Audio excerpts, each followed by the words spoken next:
Hello guys. तो आज हम पढ़ने वाले हैं अलंकार। अलंकार को इंग्लिश में कहते हैं एस्थेटिक्स एंड डेकोरेशन। जैसे गहने हमारे शरीर की सुंदरता को बढ़ाते हैं, वैसे ही अलंकार जो हैं वो कविता की सुंदरता को बढ़ा देते हैं। तो अलंकार क्या हो गए? Aesthetics and decoration. आइए पढ़ते हैं अलंकार। अलंकार क्या होता है? अलंकार का शाब्दिक अर्थ होता है आभूषण। जैसे हम शरीर पर आभूषण ग्रहण करते ही सुंदर लगने लगते हैं, वैसे ही अलंकार लगने से कविता जो है वो सुंदर लगने लगती है। अलंकार शब्द दो शब्दों अलम धनकार से मिलकर बना है।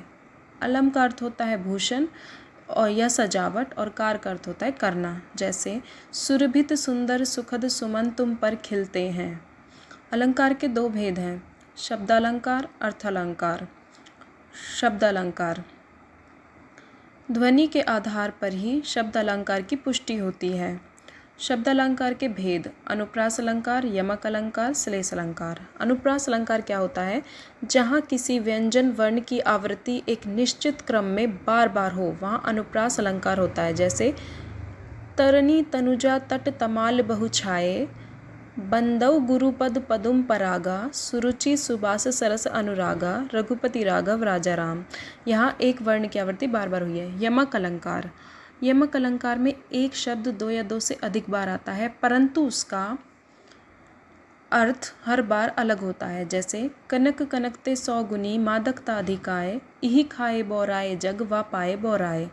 प्रस्तुत दोहे में कनक शब्द दो बार आया है। पहले कनक का अर्थ है धतूरा और दूसरे कनक का अर्थ है सोना। कवि के अनुसार धतूरा खाकर भी लोग पागल हो जाते हैं, और सोना अधिक मात्रा में मिल जाए तो भी लोग पागल हो जाते हैं। काली घटा का घमंड घटा, नभमंडल तारक वृंद मिले। यहाँ घटा शब्द के दो अर्थ हैं।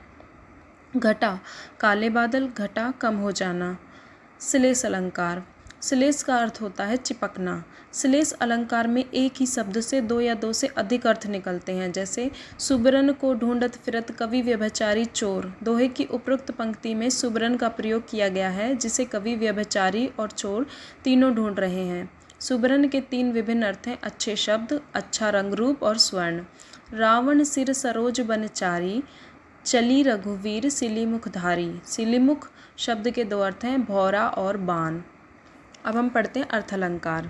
अर्थालंकार को अर्थ को अलंकृत करने या चमत्कृत करने वाले को अर्थालंकार कहते हैं। जैसे मखमल के झूले पड़े हाथी सा टीला, कवि ने वसंत ऋतु के आगमन पर उसकी शोभा तथा साज धज का वर्णन महंत की सवारी के साथ करते हुए काव्य में सौंदर्य तथा चमत्कार उत्पन्न किया है। अर्थालंकार के भेद: अर्थालंकार के 5 भेद हैं: उपमा, रूपक, उत्प्रेक्षा, अतिशयोक्ति और मानवीकरण।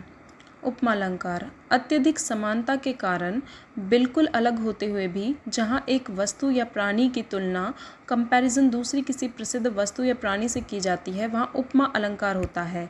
उपमा में निम्नलिखित 4 तत्वों को ध्यान में रखा जाता है: उपमेय, जिसकी उपमा दी जाए; उपमान, जिससे उपमा की तुलना की जाए; साधारण धर्म, उपमेय तथा उपमान का परस्पर संबंध या गुण; वाचक शब्द, जिन शब्दों की सहायता से तुलना की जाए, जैसे सा, सी, तुल्य, सम आदि। जैसे सीता का मुख चंद्रमा के समान सुंदर है, उपमेय सीता का मुख, उपमान चंद्रमा; साधारण धर्म सुंदर, वाचक शब्द समान। बरसा रहा है रवि अनल भूतल, तवासा जल रहा है, उपमेय रवि अनल, उपमान भूतल, साधारण धर्म जलना, वाचक शब्द हो गया सा। रूपक अलंकार जहाँ गुण की अत्यंत समानता के कारण उपमेय में ही उपमान का अभेद आरोप किया जाए, वहाँ रूपक अलंकार होता है। मैया मैं तो चंद्र खिलौना लेहू, यहाँ चंद्रमा या चंदा में खिलौना का आरोप किया गया है, अर्थात चंदा और खिलौना एक हो गए हैं। पायो जी मैंने राम रतन धन पायो, राम नाम में राम रतन का आरोप होने से रूपक अलंकार है। उत्प्रेक्षा अलंकार जहाँ उपमेय में उपमान की संभावना होती है, वहाँ उत्प्रेक्षा अलंकार होता है। इस अलंकार के वाचक शब्द हैं मनु, मानो, मनहु, जनहु, जानो, ज्यों, तनो।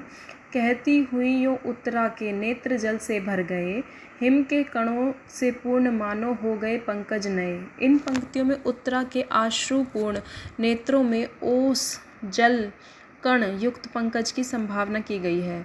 धन दामिनी धन अंतर शोभित हरि ब्रज भामिनी, गोपिकाओं में बिजली की और कृष्ण में बादल की संभावना की गई है।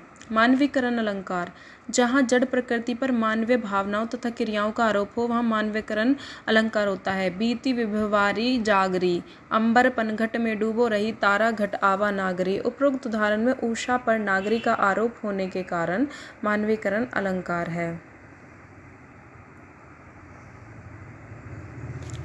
आखिरी है अतिशयोक्ति अलंकार। काव्य में जहाँ किसी व्यक्ति या वस्तु का वर्णन अत्यधिक बढ़ा चढ़ाकर किया जाता है वहाँ अतिशयोक्ति अलंकार होता है। जैसे इतना रोया मैं उस दिन, ताल तलैया सब भर डाले, क्या रोने से ताल तलैया भर सकते हैं, यह असंभव है।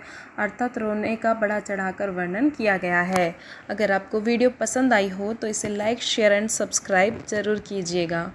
और ये सब मैंने इसलिए इस तरह से पढ़ाया है क्योंकि मैं अकेले ही वीडियो बनाती हूँ तो मुझे लिखने में और बोलने में दिक्कत आती है, इसलिए मैंने पहले नोट्स बनाए हैं और फिर अपनी आवाज़ को इसमें रिकॉर्ड किया।